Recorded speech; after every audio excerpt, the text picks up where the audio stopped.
ขอให้มีความสุขในวันนี้ ขอให้เธอแฮปปี้กับคนนั้น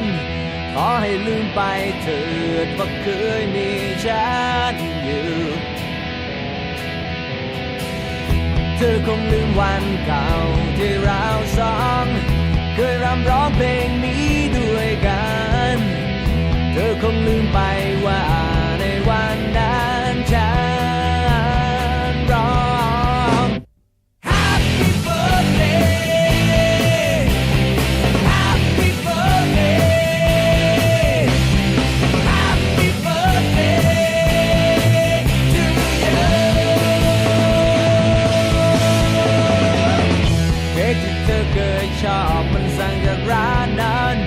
มีที่เธอใช้หั่นยังวางอยู่ตรงนี้เพลงที่เธอชอบเปิดยังจำมันได้ดีละวันนี้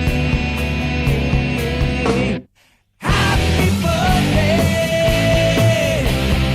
Happy birthday Happy birthday to you ปีที่แล้วอยู่กับฉันปีนี้เธออยู่กับใครเธอจะเป็นอย่างไรคงอยู่ในอ้อมกอดเขาเธอคงลืมเรื่องของเราก็ฉันมันเป็นคนเก่าคนที่เธอไม่สนยังไงก็ Happy birthday